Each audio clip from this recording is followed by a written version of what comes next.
My family has always had a tradition where the first child born after someone in the family passes away receives the late family member's name as their middle name. Both my sister and I have those middle names. Hers is Patricia, named after a cousin of our mum's, and mine is Denise, named after my dad's aunt. Almost a year ago, my sister tragically lost her 2-day-old son, Philip. He was the most recent family member we lost, and it was a devastating blow for our family. I found out I was pregnant a few months ago. I waited a while to share the news, and my sister was the first person we told privately. When I told her, she said it would be nice to have some positive news to focus on, and asked me to continue our family tradition by giving my baby, if it's a boy, the middle name Philip. She was thrilled about the idea, which surprised me. I had assumed she wouldn't be okay with it, but she wanted it. The problem is my husband and I don't want to continue with the tradition. We don't want to give our son the middle name Philip. It's not a name that either of us likes or would choose for ourselves. We haven't announced the baby's gender yet, but my husband and I know we're expecting a boy. My family is excited about the possibility of carrying on Philip's name if my baby is a boy. I suggested they wait until we announce the gender and name before making any assumptions. They asked why, and I explained that we were considering breaking the tradition. This upset my family, mainly my parents. However, my sister was the most upset of all. She asked why I wouldn't want to honour Philip and why we would break the tradition with him. She wondered if I saw him as unimportant, and I assured her that was not the case. Then she asked if it was because we didn't like the name itself. She expressed her hope that wasn't the reason. I replied by saying that we simply didn't feel the tradition was something we wanted to continue. This decision has caused a lot of tension, especially with my sister, who is very angry and believes I'm being insensitive and showing a lack of care for my nephew. I feel horrible about it. She's extremely angry with me, and my parents are also unhappy. My husband is upset with them for pressuring us. He believes we should have the freedom to name our son whatever we want and should not be obligated to use a specific name. I never intended to be in this situation, but my family sees me as the bad guy. Am I the jerk? Now for a few comments before the update. Comment 1. No idiots here. Look, you get to name your kid whatever you want, but your sister is entitled to her feelings, and she will never be able to fully believe that your choice to break with tradition isn't some sort of slight of her or the 2-day-old baby she lost. That kind of thing is going to hurt her for the rest of her life. If you want her to feel less hurt by it, you could start by explaining why. Say, you never wanted to carry on that tradition and it isn't about her. But even if you do, she's entitled to her feelings. In short, it's your choice, but your choice has consequences. Comment 2. Not the idiot, I hate that tradition. It immediately colours the name for the baby. ETA, I'm not against honouring someone by naming your child after them. My own son has my father's name as his middle. I just think this is too much, considering how recently this family suffered the tragic loss of a newborn. What if the child doesn't live up to some expectation perceived by the parents due to his name? I think it could easily become a responsibility and obligation for the child. It's too soon and too close, IMO. Comment 3. Not the idiot. You and your husband have the right to name your child whatever you want. However, your family also has the right to be hurt. Not only is this a tradition, but it's a tradition that honours people the family has lost. Keep in mind how rarely a middle name is actually used. Is this something you're willing to create a fight over? As you say, your husband hates your family for putting so much pressure on the name. Now for the update. So it's been a wild 2 weeks. I had my baby early, a boy. My husband and I decided to name him Arthur, a name we both loved. The fallout, as you can imagine, was immediate. My sister found out through a chain of calls and texts before I could even tell her myself. She was livid. She accused me of disrespecting her and the family tradition. She said she was cutting me off. Hurtful words were exchanged that I won't share here. Things escalated when our mother stepped in. She shocked us all by siding with me. She said she never really liked the tradition herself. She told my sister that forcing a name on a child is not honouring the dead, but burdening the living. She revealed that she was named after her aunt, who died in a car accident, and always felt a strange kind of pressure because of it. This revelation caused a major shift in our family dynamics. Some aunties and uncles who've been silently suffering under the weight of this tradition spoke up. Heated debates erupted in family group chats. The family was divided. Then, out of nowhere, my sister's husband filed for divorce. He said he couldn't live with her controlling behaviour any longer. He revealed that my sister had refused to consider any other names for their son except for Philip, a point of contention between them for a long time. He apologised to me for not standing up to her sooner. In the chaos of it all, my sister broke down. It was a raw and heartfelt moment. She apologised for her behaviour and explained that she was just trying to keep a piece of her son alive. We had a long tear-filled conversation and began the process of healing. In a surprising twist, our family tradition is now under serious question. Some want it gone completely, others want to modify it. But for now, we are all taking a step back to let the dust settle. So, here I am, adjusting to motherhood with baby Arthur, amidst the wreckage of family drama. It's not what I imagined, but it feels strangely right. The name Philip will always hold a special place in our hearts, but I'm glad we chose a name we love for our son. It feels like we are starting a new chapter, both for our little family and for the extended one. Now for the comments, not the idiot, it's your child and your right to name him whatever you please. Traditions are important, but they shouldn't cause this level of distress or conflict within a family. It's also a bit concerning that your sister seems to be projecting her grief onto your child. Perhaps she needs professional help to process her loss, not the idiot. Your sister's husband filing for divorce due to her controlling behaviour indicates that this is more than just about a naming tradition. It seems like there might be deeper issues at play. It's unfortunate that it took this situation for those problems to surface, but it's not your fault. You have every right to name your child as you see fit, not the idiot. It's clear that this tradition has caused more harm than good. It's good that your family is starting to question it and consider a modification. Change can be difficult, especially when it involves long-standing traditions, but it's necessary for growth. Hopefully this situation will lead to a healthier dynamic in your family. Now, for the next story. It is getting to be the rainy season where I work. It will rain for the next 4 or 5 months, daily. I was packing up my stuff to take to work, and I was packing my boot dryer. My wife said she was hoping I could leave it at home since they need it too. I was interested, so I asked why she needed it. She said that she does lunch supervision once a week and that our son shovels snow. I proceeded to ask if this lunch supervision soaked her boots for 10 hours a day, for weeks on end, and that the same question went for my son and his apparently constant snow shoveling.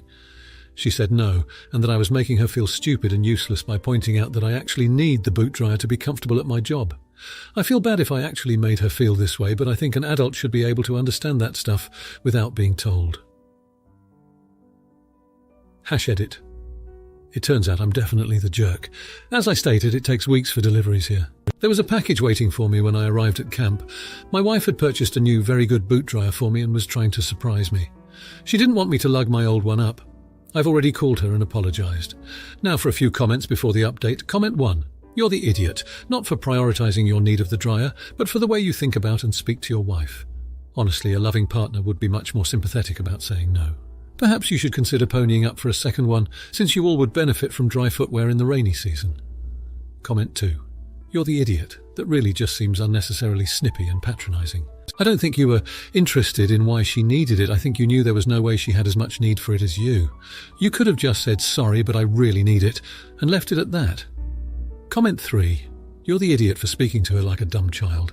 She asked you a simple question that required a simple answer. Not, does this lunch supervision soak your boots, Teo? Huh? Do they? Well, do they? Buy your wife a boot dryer, dude. Now for the update. So it's been 1 month since that boot dryer incident, and let's just say the storm hadn't quite passed yet. The first week was all sunshine, metaphorically speaking. However, the calm before the storm, as they say. Our boot dryer has been working overtime, almost as much as my wife has been with her new lunch supervision gig. One day it turned out that my son decided to bring every muddy item he could find at school home. To my horror, I found my precious boot dryer clogged with twigs, leaves, and a healthy amount of mud. The soggy mess had brought my boot-drying marvel to a standstill. Naturally, I was frustrated, but I couldn't let my temper get the best of me again. So instead of screaming at my son, I calmly asked him why he thought it was a good idea to stuff the boot dryer so full of nature's garbage. His answer floored me. Apparently he was attempting to wash them, having seen me rinse off my boots in the kitchen sink before drying them. I tried to explain to him that the boot dryer was not for cleaning, but for drying, and that his actions could have broken it. However, I could tell by his tear-filled eyes I had messed up again. I apologised, but the damage was done. We had another boot dryer incident on our hands. Meanwhile, my wife has been trying to deal with my son's newfound habit of shoveling the neighbour's dog's mess along with the snow off our driveway. He thinks it's hilarious to watch me step in it when I come home from work. It's not. His laughter quickly turns into tears when he has to clean my boots. I've tried to explain to him the consequences of his actions, but he just doesn't seem to get it. And let's not forget about the never-ending rain, as expected. My wife had the bright idea to start a fun tradition of saving a rainy day jar, where we'd save a coin for each day it rained. Well, a month in and the jar's almost full. I'm guessing we'll need a bigger jar or a new tradition soon. So all in all, the past month has been a muddy, soggy and somewhat smelly adventure.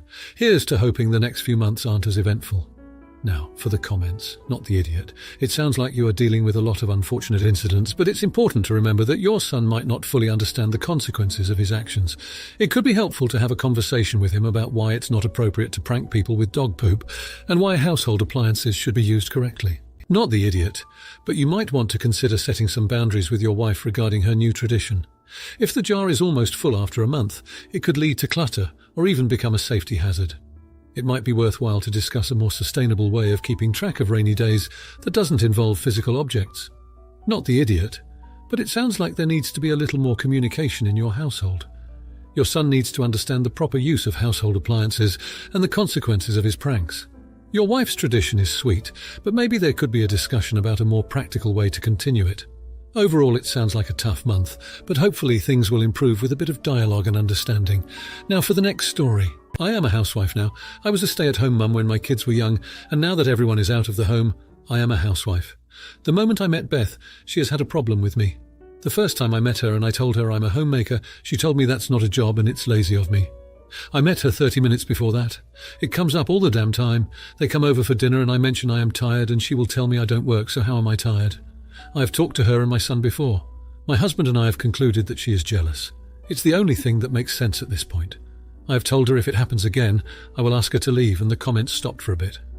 They were over for a dinner party and I was talking about how I made the pie for tonight. Beth made a comment that, of course, I had enough time since I don't work. I had enough and told her I had enough. I get that she is jealous of me since she has to work, but she needs to get out and she is not welcome back. My son and she called me a jerk for kicking them out. Edit. Not working doesn't equal lazy. I'm not loafing around the house all day. I get up, do all the chores, take care of all the paperwork, go to the gym, take the dogs out, make homemade meals every day, volunteer and so on. Lazy would be chilling in front of the TV all day. Not having the home spotless and having my husband have no worries about anything that isn't work-related. Now, for a few comments before the update. Comment 1. Not the idiot, but also an idiot. If someone disrespects you in your own house, you can kick them out. No problem there. My husband and I have concluded that she is jealous. It's the only thing that makes sense at this point. She's not jealous of your decision to be a housewife. She thinks you're uneducated, unskilled, and/or useless. She disrespected you because she has no respect for your choices and your lifestyle. The whole "they hate me because they're jealous" is 99% cope. Learn how to handle judgment from others. You're supposed to be the adult here.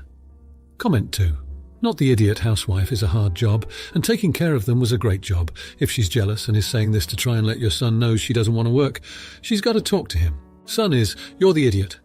I don't understand how he is calling you a jerk and didn't see an issue in standing up for you. Speak to him first, maybe on the issue, but you should not be disrespected in your own home. Comment 3. She was warned. She was rude. She was kicked out. What did she expect was going to happen? Now you can approach this constructively with your son and ask him if there is something going on with her that you can help with, but make it clear that her rudeness will not be tolerated. Now for the update. The past month has been nothing short of an absolute roller coaster ride.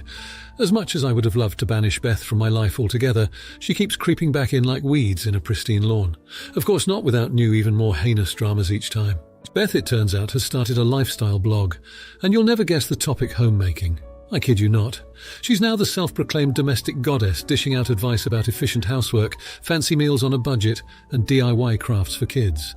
The irony of it all is laughable. She, who consistently ridiculed my role as a homemaker, now proudly dons the same mantle herself. I wish this was the end of it, but it gets worse. Her blog is nothing more than a platform to subtly criticize and demean me. She posts about common homemaking mistakes that are clearly pointed jabs at me. The cherry on top was a post where she ranted about lazy homemakers who hide behind the guise of paperwork and volunteering. As if this wasn't enough, Beth has also wormed her way into my book club. She joined a few weeks ago and has already taken over the reins from our president. With her at the helm, the group has devolved into a platform to discuss her blog and share homemaking tips. My son, unfortunately, has sided with Beth on all fronts. He's subscribed to her blog and even shares her posts on social media. He also nudged my husband to attend one of Beth's Cooking Made Easy workshops. To my dismay, he went, not wanting to upset our son further. The constant belittlement and patronizing had its toll on me, and I finally broke down last week. My husband found me in the kitchen, sobbing over the sink, all the criticism and mockery crashing down on me. He was taken aback and immediately suggested therapy.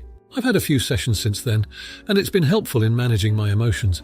But amidst all this chaos, there's a silver lining. Volunteers from the community centre, where I spend a lot of my time, have rallied behind me. They've voiced their disdain about Beth's blog and her antics at the book club. I never thought I'd be the subject of such a scandal.